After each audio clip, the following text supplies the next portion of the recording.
Hello students, in this video we will discuss the date sheet of semester 2 students. बहुत सारे बच्चों को confusion हो रही थी, उनकी डेट के रिस्पेक्ट में उन्हें पता नहीं चल रहा था कि कौन सा पेपर किस दिन है। तो इस वीडियो के अंदर हम डिस्कस करेंगे, चाहे वो बीकॉम का बच्चा है, बीकॉम ऑनर्स का है, रेगुलर है, एसओएल है, एनसीवेब है, सारे बच्चों की मैंने एक ही जगह पर डेट्स लिख के दे दी है। और एक चीज़ बताऊँ, टेंटेटिव डेट शीट के बहुत रेयर चांसेस होते हैं कि वो चेंज हो, और कोर के पेपर्स के अंदर जितने भी आपके कोर पेपर्स हैं तो बहुत कम पॉसिबिलिटी होती है आपकी वही डेट्स जो होती है उन्हीं पे आपका पेपर शेड्यूल होता है। तो हम मई जून 2024 एग्जामिनेशन का कौन सा पेपर कब हो रहा है उसकी डेट शीट देखते हैं, जो कि हमारी दिल्ली यूनिवर्सिटी की गाइडलाइंस के अंदर आई है। ठीक है, सबसे पहले जो बीकॉम अगर प्रोग्राम के बच्चे हैं रेगुलर के, या फिर बीकॉम प्रोग्राम के बच्चे जो कि एसओएल का और एनसीवेब की है, इन तीनों बच्चों की डेट शीट जो है वो सेम है। कॉर्पोरेट अकाउंटिंग का पेपर इनका 29 मई को होगा, कंपनी लॉ का 4 जून को होगा, और एचआरएम का पेपर होगा इनका 10 जून को। बीकॉम प्रोग्राम के रेगुलर और एसओएल और एनसीवेब तीनों बच्चों की जो डेट शीट है वो सेम है।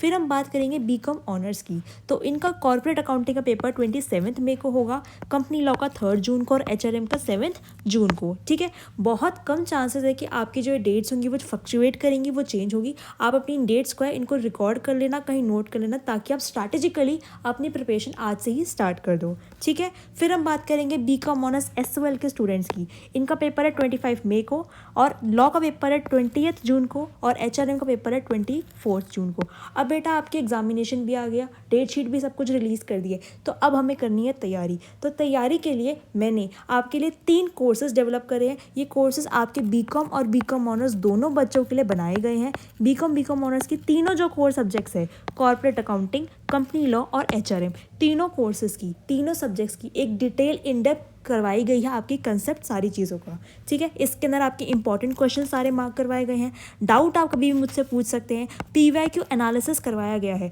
मैं आपको एक इंपॉर्टेंट क्वेश्चन लिस्ट प्रोवाइड करती हूँ हमेशा, जिसको मैं संजीवनी बूटी कहती हूँ। उस लिस्ट के अंदर से मैक्सिमम क्वेश्चन आ जाते हैं, और जो बच्चे मेरे रेगुलर स्टूडेंट होते हैं वो क्वेश्चंस जो होते हैं उनको मैं साइड बाय साइड मार्क ही करवा देती हूँ। ठीक है, तो इस कोर्स के अंदर अगर आप एनरोल होते हो तो इस कोर्स के साथ साथ मैं जैसे जैसे आपको पढ़ा रही हूँ, आपके एग्जामिनेशन तक आप 9+ CGPA बहुत आराम से सिक्योर कर सकते हो, बिकॉज इसके अंदर मैं A to Z आपको सारी चीज़ें करवा के चलती हूँ। मोस्ट इंपॉर्टेंट, हम पूरी की पूरी शिवदास का कवरेज करके चलते हैं, और जितने भी हमारे इंपॉर्टेंट क्वेश्चंस हैं उनकी अकाउंटिंग के अंदर साइड बाय साइड क्लास में ही प्रैक्टिस करते हैं। लॉ में हम मल्टीपल रिविजन्स करते हैं क्लास में। कंसेप्ट हर बच्चा समझ लेता है, दिक्कत आती है उसको रिवीजन में, तो हम मल्टीपल रिवीजन करके नेक्स्ट क्लास में उसको कंसोलिडेट करते हैं ताकि हमको सारी चीज़ें रिवाइज हो जाए। और एचआरएम के अंदर बेटा मैंने इस बार आपके लिए स्पेसिफिकली नोट्स बनाए हैं, और नोट्स को पढ़ के चले जाना। उस नोट्स के बाहर से आपको कुछ आने ही नहीं वाला। आपको कोई भी बुक रेफर करने की ज़रूरत नहीं है।